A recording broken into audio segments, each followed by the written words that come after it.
This podcast is brought to you by the following sponsors. Your San Diego County Toyota dealers. We've got what it takes. Fix Auto. Corky's Pest Control. And Lolita's Family of Restaurants. Hey sports fans, welcome to another playoff edition of the Laxcast. I am Christian Pedersen. This is the person that you're actually here to hear from, Coach Tom DeMeo. Coach, guys, Division II semifinals, the bracket of bedlam, if you will, because this one, honestly, no idea who's going to win this one right now. We got Del Norte versus Francis Parker, El Camino, Patrick Henry, Canyon Crest, San Diego, Bonita Vista, Saints. We're going to talk about each one of those games. Let's start in the upper left-hand corner of your bracket if you're following along on the screen. Del Norte, Francis Parker. Del Norte was in this championship game last year, and they look like they're poised to take it. Can Parker give them some problems, though? You know, I'm not sure they can. I think Del Norte, with the strength of schedule and the talent that they have, I think they're going to be a really tough team to beat until you get to the finals, either way. But I do think Francis Parker, they've accomplished what they really set out to do this year, make the playoffs, win a playoff game, you know, get a decent seed and be competitive, and that's part of the building blocks. But, you know, I'd be surprised if it's a really close game, but, you know, you never know what happens at this time of year in these high school games. You bring up an interesting takeaway, and not to belittle the playoff appearances here or try and, you know, we sometimes live in a little bit of a participation trophy society. You want to go out there and win, but for some of these schools, like you mentioned, just getting that win in the playoff or just playing a good playoff game is a step in a direction that you see very tangibly 2 or 3 years later. You point back to going, oh, that was when we turned the corner. That was when you look at La Jolla last year winning D2. Now they're moving deeper into the D1 finals. You guys last year winning D1. Now you're up into the open division. Sometimes you can struggle with understanding it as it's happening, but you just need that one signature moment to get it going. So Parker, we'll see what they've got. They've put up a couple of big games this season. They got to bring their A stuff to take down Del Norte, but that's why you play the playoffs, folks. The other side of that game, who they will be taking on, is the winner of El Camino, Patrick Henry. These two teams not the same league, so they're bringing different experiences from this season into this game. What do you see, Coach? Yeah, I mean, I think these are two in the Division II bracket, two very solid teams. I don't think either team stands out as, you know, extremely more talented than the other, but they're good teams. And Patrick Henry's been around a little longer, but El Camino has some pretty good athletes over there. So I think this one's going to be close. And I think ultimately El Camino might come out on top. I think they just have a couple athletes that are going to be able to run the field. But it's certainly going to be a close game. Probably one of the closer in the bracket, I think. Well, to get here, Patrick Henry had a bye because they were a high enough seed in the playoffs. El Camino, though, come in off an absolute scrubbing of Mission Bay, 12-1. I believe it was either 11 or 12-1. So you got to think that that's translating into there's no nerves. They're ready to go. They're ready to make a statement here for the playoffs. How big is it, though, to sort of wipe the slate clean every single playoff game you go into and not be too focused on who you're playing or what you did, just be in the moment? You have to do it. You have to just keep playing lacrosse. It's a player's game, and if you keep playing, usually things go well. So you can't overcoach. You can't do things different. You just got to play and let the players do what they've been doing the whole season. On the other side of the bracket, I'm going to figure out who the semifinalists will be to take these guys on.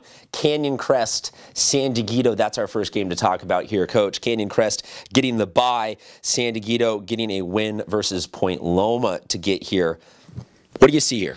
Again, I think it's along those same lines. I think San Diego. I struggle to say it all. Yeah, SDA. We're going to call it CCA. Yeah. CCA, SDA. We're going to abbreviate this whole game. SDA certainly. You know, they're building blocks as well, and you know, Canyon Crest has been around a long time, and those guys have had some success in the past. So I think those guys being the higher seed, yeah, they have the advantage. But I think SDA is definitely taking the steps they wanted to take too, like Francis Parker. I think you know, they got to have a vision to grow and eventually win Division II, and that doesn't happen overnight.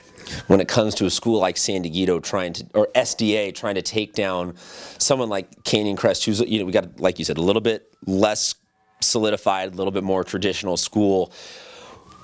Is it a matter of San Diego's just got to bring their A game? They've just got to get a couple breaks that go their way? Like, what's the key to pulling off one of these types of upsets mentality-wise? Well, you got to have a good game plan, and you know, sometimes, a lot of times, you got to catch the other team off guard. But ultimately, you know, it's just some days your team plays their A game and the other team plays a B game, and that's how you upset these teams. And you just got to be ready to capitalize on the moment. It would seem, just be in the moment, ready to go. Last game to talk about: Bonita Vista versus Saints. This one to me is a really interesting matchup. Bonita Vista, big win versus Helix to get there. Saints getting a bye in the first round. They were kind of this team that, of all the D2 teams, really burst onto the scene. Saints had some big-time wins. They played up a fair amount playing your team. And Bonita Vista on the other side, scrappy league co-champs, played some really physical, low-scoring, knockdown, drag-out types of games. It seems like this is a matchup that is poised to bring both teams to a middle ground, and not either one's going to be in their comfortable setting.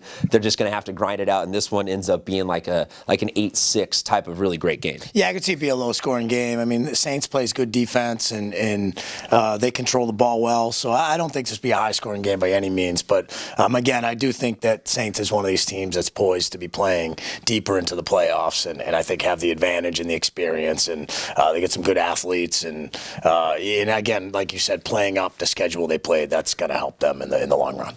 When it comes down to it, if you're in a playoff scenario that you just absolutely got to win this game, and you have these guys, like you keep mentioning the words, they're athletes. They've got athletes. They've got athletes on this team. Is lacrosse the kind of a sport where you can just pick a guy and physically just have him take over a game and be like, hey, go out there and impose your will? Because you can say that with, you know, an offensive lineman. They get out there and they physically impose their will. You know, a basketball player, a center, can push people around. Is there a vibe like that in lacrosse where if you show up and you just say, if worse comes to worse, just get out there and physically dominate? Well, Jay, I think especially on the defensive side of the ball, that, you know, if you have athletic kids, I don't care how skilled you are, they're going to have difficulty getting by the athletic kids, and that takes scheme and skill and experience, and, you know, like we said, if you catch a team off, athletes will win. And in this time of year, the athletes show up, and they show up to play. And so you're not going to get, you know, guys lackadaisical. For the most part, you're going to get the kids who are real athletes going to get their A game, because that's what they do. And when you have more of those kids that have 2-sport experience or 3-sport experience, it always tends to work out. Those are the kind of kids you want. Well, we'll see if that ends up being a lethal combination for Saints or any of the other teams that we talked about here for the Division II bracket. We will come back to you next week when it is only 4 teams remaining. This is sprinting by, and I want one big upset. I don't want to say which. Not a specific team that I'm rooting against or anything.